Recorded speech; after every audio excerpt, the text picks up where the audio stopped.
ring. I feel like it'll be a little entertaining. I don't know how long he gonna last in with these big shots coming at him, but hey, only time will tell. You know, I'm not here to hype that.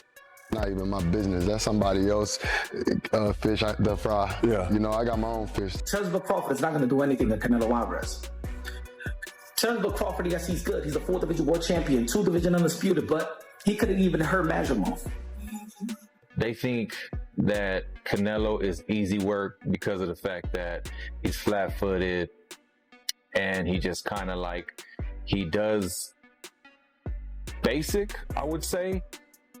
He has basic skills, but he's really good at those basic fundamental.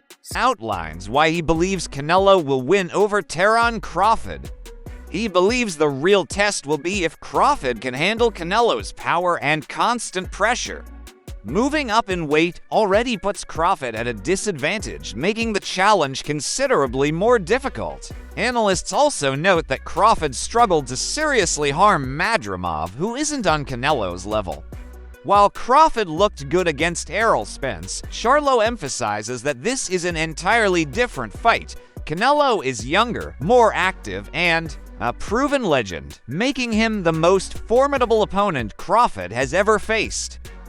That never got in the ring with anything like a Terence Crawford. That never got in the ring with a former champion, with an elite fighter. And he couldn't hurt. He couldn't hurt Madrimov. Canelo Alvarez is no Earl Spence, ladies and gentlemen. I know that some of y'all are hyped because what Terence Crawford did an incredible performance and an incredible job versus Earl the True Spence that was supposed to be the big fish, that he turned the big fish into tuna fish on your outline, on your local supermarket. But Canelo Alvarez is not Earl Spence, my brothers. Canelo Alvarez is not Amir Khan. Canelo Alvarez is not Kell Brook. Canelo Alvarez is not Gamboa. Canelo Alvarez is not Felix Diaz. Canelo Alvarez is not Sean Porter. Canelo Alvarez is none of those guys, ladies and gentlemen. Canelo Alvarez is none of those guys. Canelo Alvarez is not the Mean Machine. Canelo Alvarez is Canelo Alvarez, regarded as one of the greats. And not just the Mexican greats. I don't like how y'all like try to put it, oh no, he's the best Mexican shit, because you don't want to say that he's one of the greatest that ever laced him up. Canelo Alvarez is one of the greatest that ever laced him up. Has carried the sport of boxing on his shoulder. And let me say it like this, leading up to the fight, Canelo Alvarez is more active than Terence Crawford. Canelo Alvarez is more seasoned than Canelo Alvarez is more seasoned than Terence Crawford. He's younger than Terence Crawford. He's more active than Terence Crawford. His resume is better than Terence Crawford. The people that he's fought is better than Terence Crawford. He's fought every damn style. He's fought the best Russians at the time with Kovalev. He fought the best Asian in Kazakhstan and Triple G. E.G. Elbrook believes Canelo Alvarez has the upper hand in a fight against Terence Crawford. He believes Canelo presents a completely different challenge than anyone Crawford has ever faced. While Crawford's victory over Errol Spence was impressive, Brook notes that it does not prepare him for Canelo's approach. Canelo's power, experience, and success in higher weight divisions set him apart. According to Brook, Crawford has never faced someone with Canelo's strength, skill, and battle IQ, making this one of his toughest tests ever. You've got to sway towards Canelo. Crawford's gonna have to, move up, and I knew when I boxed Golovkin, there's a big difference, especially with someone that, fighting a middleweight, a mediocre world champion's okay, but when you find someone like, Canelo or Golovkin, it's a different kettle of fish, I have to lean towards Canelo, but, Crawford's very, very, very good. Do you think Crawford's still got the legs? Obviously, he's very much got great IQ in the ring, but he's very much a good mover as well. Do you feel like he's still got the legs to be maybe outmoving Canelo if he needs to? Well, I don't know. I think when we look back at Mayweather when he beat Canelo, he's a mover. Crawford's not really like Mayweather in that aspect. He's more. He kind of sets his feet. He's cute with how he approaches chucking shots and moving. You know what I mean? I think I think it's a different fight to Mayweather, and Canelo's obviously a different fighter from when he.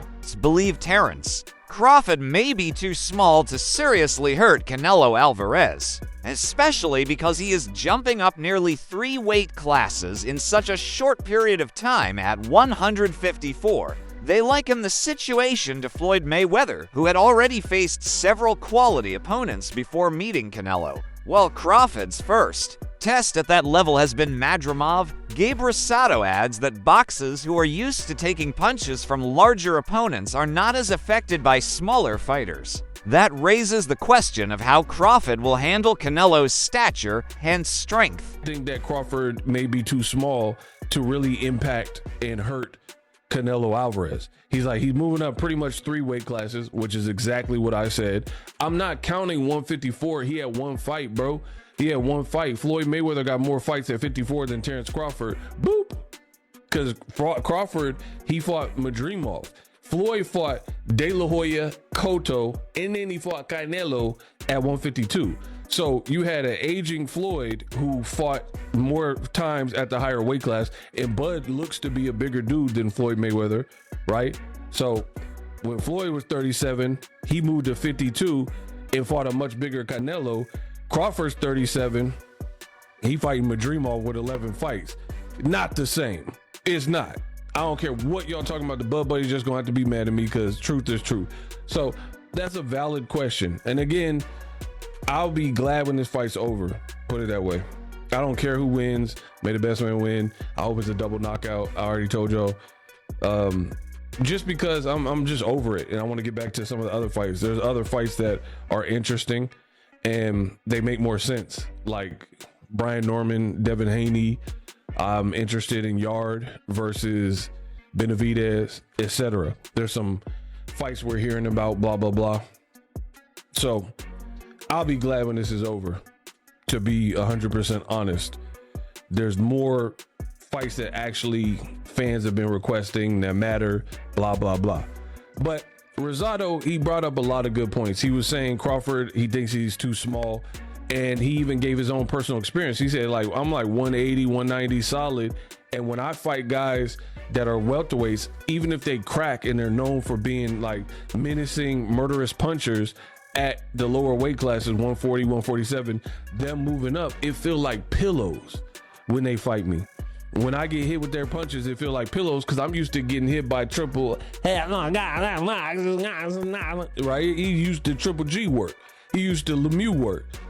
So to me, this is kind of common sense, but common sense ain't that common. Let's continue to focus on one major topic in a hypothetical battle between Terrence Crawford and Canelo Alvarez. Can Crawford handle Canelo's power?